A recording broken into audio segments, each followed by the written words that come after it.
السلام علیکم ورحمۃ اللہ وبرکاتہ۔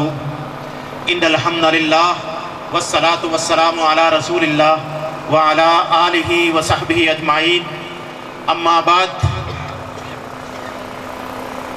رکے تو کوہ گراں تھے ہم، جو چلے تو جان سے گزر گئے۔ سٹیج پہ تشریف فرما مختلف جماعتوں کے قائدین، نمائندگان اور مختلف طبقہ ہائے فکر سے تعلق رکھنے والے زعماء، آپ کے لیے میں یہ شعر آپ کی نظر کر رہا ہوں کہ گلہائے رنگ رنگ سے ہے زینت چمن، گلہائے رنگ رنگ سے ہے زینت چمن، اے ذوق اس جہاں کو ہے زیب اختلاف سے۔ غازیوں، مجاہدوں اور لیڈروں کی سرزمین پنچ کے غیور عوام،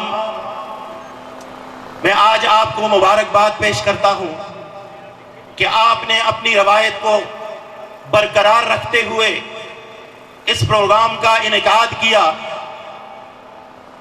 تاریخ گواہ ہے کہ جس بھی تحریک کو پنچ کی حمایت حاصل ہوئی، وہ تحریک کبھی ناکام نہیں ہوئی۔ اس تحریک کو بھی انشاءاللہ پنچ کی مکمل حمایت حاصل ہے۔ اس تحریک کے اندر بھی پنچ کے نوجوانوں کا، پنچ کے بچوں کا خون شامل ہے اور مزید دینے کے لیے تیار ہیں۔ تو پھر سنو، انشاءاللہ مظفر آباد بھی آپ سے پیچھے نہیں رہے گا۔ ہم آپ کے ساتھ قدم سے قدم ملا کر کے، کندھے سے کندھا ملا کر کے انشاءاللہ چلیں گے، چلتے رہیں گے، اس وقت تک چلیں گے جب تک ہم اپنی منزل آزادی کو نہیں پا لیتے۔ اور اس کے ساتھ ساتھ تقسیم کشمیر کے حوالے سے میں یہ بات عرض کرنا چاہتا ہوں کہ کشمیر کو قائد اعظم محمد علی جناح نے پاکستان کی شارک کہا ہے، تو سن لو، شارک کٹنے کے بعد جسم و جان کا جو تعلق ہوتا ہے وہ باقی نہیں رہ سکتا۔ تو اگر کہیں پہ یہ نرم گوشہ ہے یا کہیں پہ یہ سازش سر اٹھانے کی کوشش کر رہی ہے، تو میں انہیں یہ پیغام دینا چاہتا ہوں کہ شارک کے ٹکڑے ہونے کے بعد زندہ رہنا ناممکن ہے۔ اس شارک کو کاٹنے کی حمایت نہ کرنا، اس کو کاٹنے کی حماقت نہ کرنا۔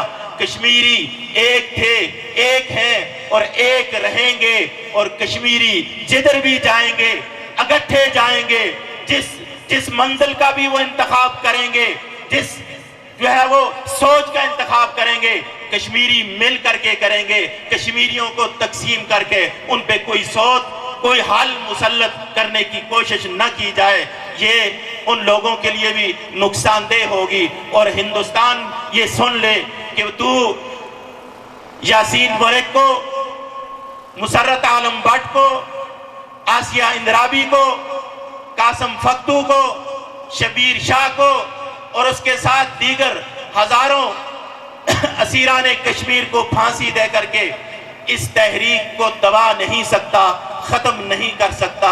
یہ تحریک کشمیریوں کی ہے، کیونکہ کشمیر اس وقت بھی تھا جب ہندوستان نہیں تھا، اور کشمیر اس وقت بھی ہوگا جب ہندوستان دنیا کے نقشے پہ نہیں ہوگا۔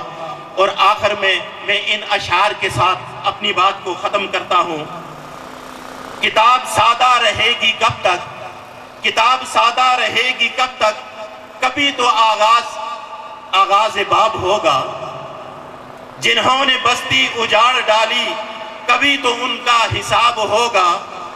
سحر کی خوشیاں منانے والوں، سحر کی خوشیاں منانے والوں، یہ انڈیا کے لیے ہے کہ انہوں نے 5 اگست 2019 کو کشمیر کے حوالے سے جو فیصلہ کیا، وہ خوشیاں منا رہے ہیں اس پر، اور اسی پہ الیکشن لڑنے جا رہا ہے مودی۔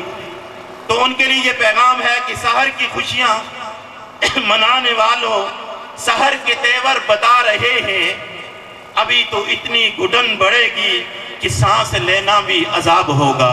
وآخر دعوانا ان الحمدللہ رب العالمین۔